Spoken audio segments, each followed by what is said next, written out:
হরে কৃষ্ণ বন্ধুরা, কৃষ্ণবাসী সকাল সকালবেলা আমি রেডি হয়ে নিয়েছিলাম ভোর 6টার সময় পিকনিকে যাওয়ার জন্য। তো আজকে আমাদের প্রাইভেট টিউটর নিয়ে যাচ্ছে পিকনিকে কল্যাণীতে, মানে কল্যাণী লেক গার্ডেন যেটাকে বলা হয়, বা লেক পার্ক।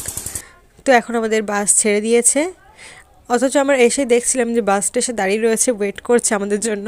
তো আমাদেরই আসতে লেট হয়ে গিয়েছিল, অনেক আসতে লেট করেছিল। তো যাওয়ার সময় দেখে দিলাম যে কল্যাণীতে ঢোকার সঙ্গে সঙ্গে পড়লো একটা ইলেকট্রিকের জায়গায়, মানে হচ্ছে বিদ্যুৎ কেন্দ্র। দেন আমরা ওখান থেকে পার্কে চলে আসলাম, পার্কের সামনে এখানে ওয়েট করছিলাম। দেন টিকিট কাটার পরে আমরা ভিতরে ঢুকে গেলাম পার্কের মধ্যে। তো এবার পার্কে ঢুকে সেখানটাতে দেখিয়ে দিলাম কত সুন্দর জায়গাটা। এখানটাতে জিরাফ রয়েছে, একটা জিরাফের মাথাটা ভেঙে গিয়েছে, কী করে ভেঙে গিয়েছে সেটা জানি না। অজস্র এখানে বসার জায়গা এবং ফুল গাছ, ফটো তোলার জন্য খুব দুর্দান্ত জায়গা। এখানে একটা রয়েছে ডাইনোসর এবং সামনে একটা মানুষ।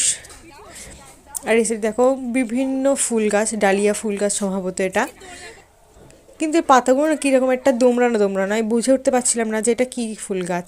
তো এখানেতে একটা বুদ্ধদেবের মূর্তি দেওয়া রয়েছে, আর এখানে হাতির ছবি বা মহিলার ছবি, এরকম বিভিন্ন ছবি দেওয়া রয়েছে। এখানে টয় ট্রেনেরও ব্যবস্থা রয়েছে, প্রতিবার আপনি যতবার পাক খাবেন ততবারের জন্য 30 টাকা করে দিতে হবে। এটা হচ্ছে পার হেড, টাকাটা দিতে হবে। দেন আমরা পাশে সিঁড়ি দিয়ে চলে গেলাম, মানে পাশের রাস্তা দিয়ে চলে গেলাম। সেখানে এসে আমরা একটা জায়গা পেলাম যেখানে ফটোশ্যুট করলাম অজস্র। দেন আমরা তার আগাতেই রইলাম। তারপর এখানে দেখে দিচ্ছি এটা ভারত দর্শন, এর জন্য টিকিট কাটতে হয়। এর ধারেই রয়েছে মেন রোড। তো আমরা এই সাইড দিয়ে আসলাম। আসার পরে আমাদের একটা খারাপ অভিজ্ঞতার শিকার হলাম, কারণ কুকুরে আমাদেরকে তাড়া করেছিল।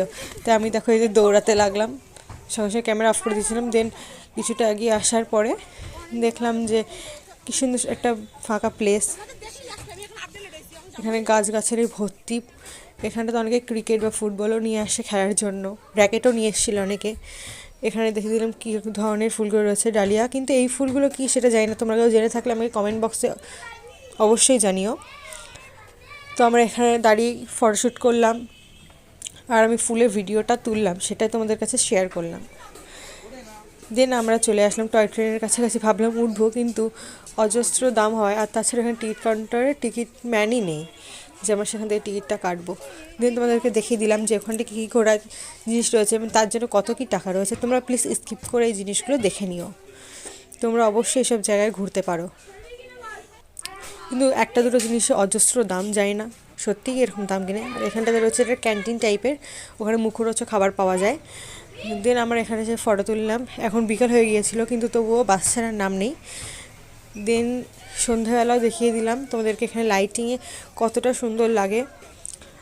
তো এখনও আমাদের বাসটা ছাড়িনি, এখনও পর্যন্ত স্যারেরা খাচ্ছিল, স্যারের স্টুডেন্টরা দেরি করে দিয়েছিলো। তারপর দিন আমরা অবশেষে বাসে উঠলাম সাড়ে ছটার সময়। তো বাস চলতে শুরু করলো। আর হ্যাঁ, যাওয়ার কথা আমরা দেখেছিলাম অনেক জিনিস, আর তোমাদেরকে দেখেছিলাম না বিদ্যুৎ কেন্দ্র, এই বিদ্যুৎ কেন্দ্র রয়েছে, খুব সুন্দর লাগছে রাত্রে লাইটিং। তাছাড়াও ছিল ওখানটাতে ইঞ্জিনিয়ারিং কলেজ, তারপরে ছিল কী যেন মেডিকেল সায়েন্সের কলেজ। তো সেটা তোমাদেরকে দেখিয়ে দিচ্ছি। এখানটাতে আমি দিনের বেলা শুটিংটা করতে, কিন্তু রাত্রিবেলা শুটিংটা করতে হয়েছে যেখানটাতে, তোদের দেখিয়ে দেবো। পরে যেখানটাতে মেডিকেল কলেজটা মানে দেখলে মনে হবে যে আমি এখান থেকে একটু পড়াশোনা শান্তশিষ্টভাবে করতে পারবো। এখানে যাত্রী প্রতীক্ষালয় রয়েছে, এখানটাতেই অবশ্য এই মেডিকেল কলেজটা। এখানে দেখো অনেকগুলো লাইট, কিন্তু অনেকটা এগিয়ে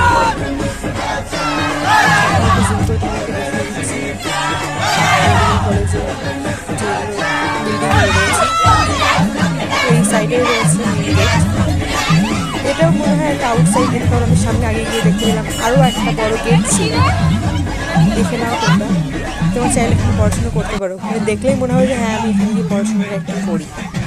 দেখা হয়েছে সেই মেন গেটটা। তো আমরা এবারে বাড়ির পথে রওনা দিলাম।